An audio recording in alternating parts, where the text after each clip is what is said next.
नमस्ते साथीहरू, यस Lok Sewa tips YouTube च्यानलमा तपाईँलाई हार्दिक स्वागत गर्न चाहन्छु। आज पनि म नयाँ भिडियोको साथमा उपस्थित भएको छु। यस भिडियोलाई अन्तिमसम्म हेरी यस च्यानललाई लाइक, सेयर, सब्सक्राइब र नजिकै रहेको बेल आइकन दबाउनु नभुल्नुहोला ताकि नयाँ भिडियो अपलोड गर्न साथ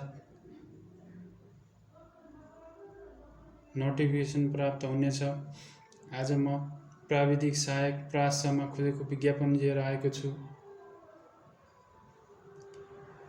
लोकसेवा आयोग कार्यालय धनकुटाबाट 17 जना, खुल्ला 10, महिला 2, आदिवासी जनजाति 2, दलित 1, मधेसी 1, अपाङ्ग 1 रहेको छ। त्यसैगरी जलेश्वर कार्यालयबाट 1 जना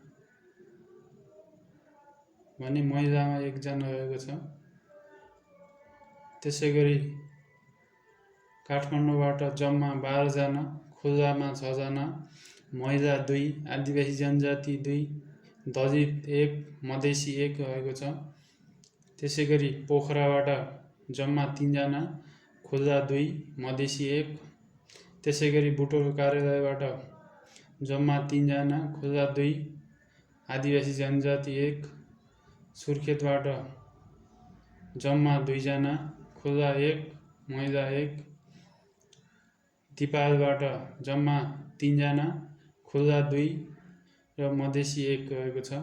जम्मा 41 जना रहेको छ भने खुल्लामा 23 जना, महिलामा 6 जना, आदिवासी जनजाति 5 जना, दलित 2 जना, मधेसी 4 जना रहेको छ। त्यसैगरी दरखास्त दिने अन्तिम मिति 2077 फागुन 18 गतेसम्म र जबरदस्तमा फागुन 25 गतेसम्म। आवश्यक न्यूनतम शैक्षिक योग्यता शिक्षाशास्त्र संकायबाट +2 उत्तीर्ण गरेको हुनुपर्छ।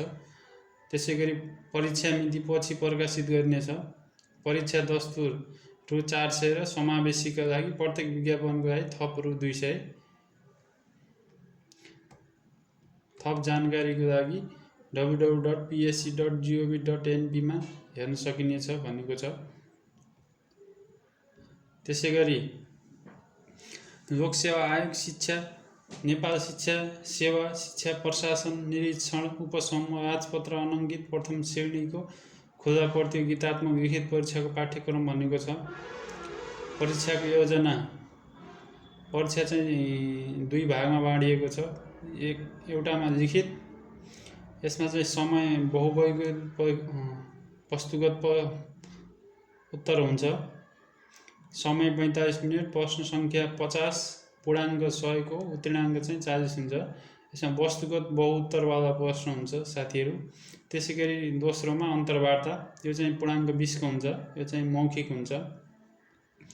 त्यसैगरी पाठ्यक्रममा यथासम्भव पाठ्यांशबाट सोधिनेछ भनेको छ। सबै पाठ्यांशबाट सोधिनेछन्। 2 गल्ती गरेको प्रश्नोत्तरको लागि 20% अङ्क कट्टा गरिनेछ। 3 लिखित परीक्षाबाट छनौट भएकाहरूलाई मात्र अन्तर्वार्तामा समावेश गराइनेछ। 4 पाठ्यक्रम लागू हुने मिति 2053 1/27 गते। त्यसैगरी यस पाठ्यक्रममा जेसुकै लेखिए भए तापनि पाठ्यक्रममा परेका ऐन नियमहरू परीक्षाको मितिभन्दा 3 महिना अगाडिका संशोधन भएका, संशोधन भई हटाइएका वा थप गरी संशोधन भई कायममा रहेकालाई यस पाठ्यक्रममा सम्झनुपर्छ भनेको छ। त्यसैगरी नेपाल शिक्षा सेवा, यो चाहिँ प्रासको च्याप्टरहरू रहेका छन्। नेपाल शिक्षा सेवा, शिक्षा प्रशासन समूह, निरीक्षण उपसमूह राजपत्र अनङ्कित प्रथम श्रेणीको खुला प्रतियोगितात्मक लिखित परीक्षाको पाठ्यक्रम। 1 मा नेपालको इतिहास, भूगोल, संस्कृति, शिक्षा सम्बन्धी सामान्य जानकारी। 2 विद्यमान नेपालको संविधान। 3 राष्ट्रिय शिक्षा आयोग 2049 को प्रतिवेदन। 4 नेपालको शैक्षिक कार्यक्रमहरू।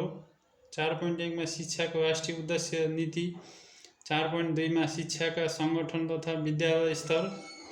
5 शिक्षाका राष्ट्रिय कार्यक्रमको सामान्य जानकारी। 5.1 मा सबैको लागि शिक्षा। 5.2 मा प्राथमिक, निम्न माध्यमिक तथा माध्यमिक शिक्षा। 5.3 महिला शिक्षा। 5.4 व्यावसायिक तथा प्राविधिक शिक्षा, 5.5 विशेष शिक्षा, 5.6 अनौपचारिक शिक्षा, 5.7 दूर शिक्षा।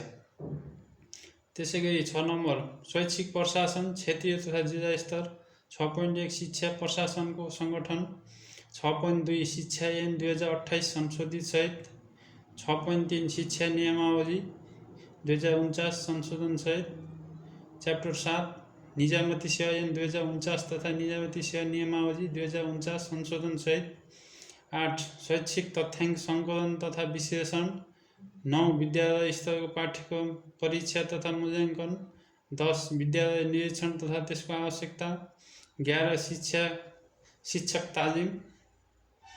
आजको भिडियोमा यति नै साथीहरू। यस्तै नयाँ भिडियोको लागि यस च्यानललाई सब्सक्राइब गर्नुहोला र नजिकै रहेको बेल आइकन दबाउन नभुल्नुहोला, ताकि नयाँ भिडियो अपलोड गर्न साथ तपाईँलाई नोटिफिकेसन प्राप्त हुनेछ। भिडियो कस्तो लागिरहेको छ कमेन्ट गर्नुहोला। धन्यवाद।